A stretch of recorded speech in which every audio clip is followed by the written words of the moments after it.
Bonjour à tous et bienvenue dans cette nouvelle vidéo, letrading.fr. Nous sommes le 7 décembre 2022, milieu de semaine relativement bizarre pour l'instant. Bizarre parce qu'on est en train de prendre conscience de certaines choses. Avant de commencer, n'oubliez pas d'aller voir Jonathan en salle de trading live pour voir comment ça fonctionne, ça vaut vraiment la peine. Et puis, pour le reste, on commence tout de suite avec les 5 choses qu'il faudra retenir pour cette semaine.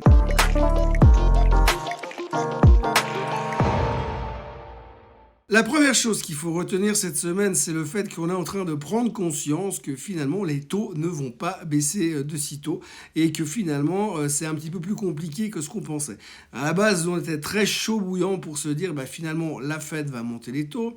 Une fois que les taux seront montés suffisamment, l'économie va ralentir. Une fois que l'économie aura ralenti, il y aura moins d'inflation. Quand il y aura moins d'inflation, la Fed pourra commencer à arrêter de monter les taux. Puis ensuite, elle pourra commencer à penser à les baisser. C'était un peu le scénario idéal. Sauf que pour l'instant, on est en train de se rendre compte, avec les derniers chiffres économiques qui ont été publiés, que peut-être on est quand même plutôt en train de se diriger dans une situation où l'inflation semble un tout petit peu sous contrôle, mais qu'à terme, il y a quand même un risque relativement élevé que l'économie tombe en récession. Alors pour l'instant, les chiffres économiques sont très bons et montrent que l'économie est très forte, ce qui veut dire que la Fed va continuer sa politique agressive, et ça commence à faire douter le marché, mais surtout ça commence à nous faire prendre conscience qu'à un moment donné, il va y avoir cet effet balancier.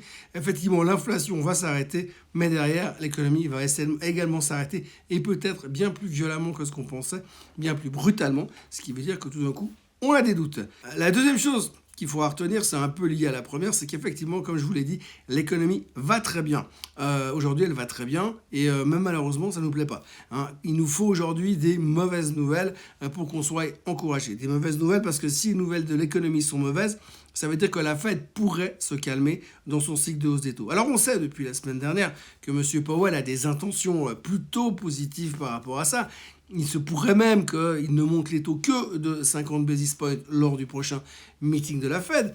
Mais ce qu'il faudra quand même bien comprendre aujourd'hui, c'est que nous, on n'aime pas les bonnes nouvelles. En ce moment, on a besoin de mauvaises nouvelles. Alors, toute bonne nouvelle économique sera mal interprétée par les marchés financiers, parce que les marchés financiers, aujourd'hui, ils veulent du mauvais pour pouvoir avoir du bon. La troisième chose qu'il faudra retenir, c'est je vous conseille clairement d'aller voir un graphique du S&P 500.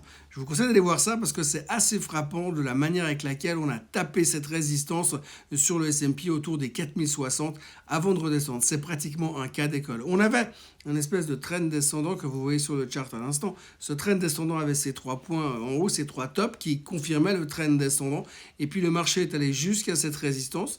La résistance coïncidait parfaitement avec la moyenne mobile des 200 jours et le marché s'est retourné exactement ici. C'est pratiquement un cas d'école. Si demain je devais faire professeur en analyse technique, je crois que c'est un truc que j'utiliserais pour montrer comment ça marche parfaitement bien quand ça marche parfaitement bien.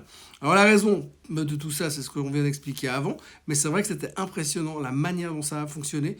Et si on voit le mouvement dans lequel on est aujourd'hui, logiquement, malheureusement, on est en train de reprendre gentiment le train en direction des 3600 sur le S&P 500. Le quatrième point de cette semaine, c'est le fait que tous les gourous et tous les CEO de sociétés américaines, de sociétés de finances américaines, sont sortis. Ils sont tous en train de venir nous donner leur avis. C'est assez impressionnant comment, après le discours de M. Powell de la semaine dernière, quand il a dit que globalement, il était plutôt enclin à être un petit peu moins au quiche que d'habitude lors du prochain meeting de la Fed, meeting qui, je le rappelle, aura lieu le 13 et le 14 décembre, on voit qu'à partir de là, à partir de ce discours, on a tous les gourous qui se sont pointés et qui ont commencé à dire « Ah oui, mais ça va pas bien, le marché c'est en train de s'essouffler, on allait trop vite, trop haut sans des raisons fondamentales, etc. etc. » Donc tout le monde est en train de sortir avec des prévisions assez moches. Ça vient de JP Morgan, ça vient de Morgan Stanley, ça vient de Bank of America. On a quand même beaucoup de gens qui sont venus avec des prévisions assez moches. Certains parlent de casser les 3600, d'aller chez 3300, puis les 3000 même pour certains. Évidemment, M. Nouriel Roubini est venu dire qu'on allait tous mourir, mais ça, c'est un grand classique. Et puis alors, depuis quelques jours, on a les patrons des grandes banques Goldman Sachs, Morgan Stanley, Bank of America, JP Morgan, qui sont venus régulièrement à la télé pour nous dire que c'était vraiment mal barré et que ça allait être très très compliqué ces prochains temps. Le plus vocal de ces gens-là, c'est monsieur Jamie Dimon, qui lui envisage évidemment, un peu comme tout le monde, hein, une correction de 20%. Si on devait prendre un consensus de tous les grands patrons et de tous les grands gourous qui ont fait des annonces ces 5 derniers jours, c'est 20% de baisse à venir encore entre maintenant et on va dire milieu 2023. Alors évidemment, ils n'en savent rien, puisque de toute façon, on a été globalement faux cette année. Il n'y a pas de raison qu'on soit juste l'année prochaine. Donc globalement, on peut se poser beaucoup de questions, on peut donner beaucoup de targets, mais fondamentalement, on n'en sait rien du tout. Néanmoins, aujourd'hui, il y a beaucoup de gens qui sont très prudents, et c'est peut-être pour ça qu'il ne faut pas non plus commencer à paniquer. Pour la suite, la semaine prochaine, ce sera le gros morceau. Moi, je ne pense pas qu'il faut s'attendre à des grandes manœuvres entre aujourd'hui, demain et vendredi. Mais par contre, la semaine prochaine, ça va être chaud patate parce que mardi, on a le CPI et mercredi, on a la conclusion du meeting de la Fed. Donc, ils vont nous dire ce qu'ils vont faire avec les taux. Et aujourd'hui, ça sera très clair. Enfin, on saura où on va. Ça va nous changer la vie. Alors, il faut faire attention parce qu'à chaque fois qu'on a un truc comme ça, on se dit que c'est le dernier chiffre qu'il nous faut, la dernière information qu'il nous faut, le dernier meeting dont on a besoin pour savoir ce qui va se passer. Et puis le lendemain matin, finalement, on attend autre chose. Mais pour l'instant, par rapport à ce qu'on a, vu les chiffres économiques qui sont sortis récemment, il ne va pas falloir que le CPI déçoive à la hausse. Imaginez, on attend 7,3 sur le CPI la semaine prochaine. Imaginez un instant qu'il soit toujours à 7,7.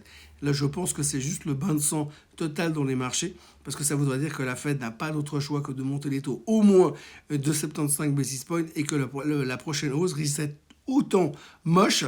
Mais une fois que ce sera fait, ils vont rester hauts les taux pendant un très très long moment. Et c'est ce qu'on est en train de nous vendre aujourd'hui.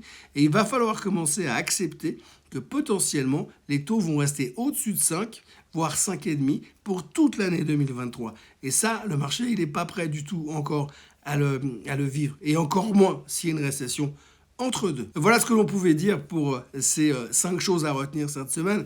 Alors, comme vous le voyez, je suis à la montagne pour essayer de soigner ma crève, ma grippe, mais c'est pas le Covid. Je suis à la montagne pour essayer de retrouver ma voix et pouvoir vous parler normalement, j'espère. D'ici mercredi prochain, je devrais pouvoir reparler à peu près avec une voix à peu près d'un mec d'une cinquantaine d'années. Mais pour l'instant, je suis en train de ramer avec mon miel et mon citron à la montagne. Et puis, comme c'est les fêtes de Noël, ce qu'il faut retenir surtout, c'est que maintenant, avant la Fed, on a le CPI. Après la Fed, ce sera Noël. Et on sera en roue libre jusqu'à 2023. Voilà, je vous souhaite une excellente journée. Et n'oubliez pas de vous abonner aussi à la chaîne letrading.fr. Comme ça, vous aurez les updates chaque fois qu'il y a une nouvelle vidéo, que ce soit de ma part ou de la part de Jonathan. Et puis, likez cette vidéo si vous avez aimé. Si vous n'aimez pas, ne faites rien. Partagez si vous aimez. Si vous n'aimez pas, ne partagez pas. Et moi, je vous retrouve mercredi prochain pour une nouvelle vidéo, probablement aussi en direct de la montagne. Allez, bonne journée, bonne semaine à tous. Bye bye.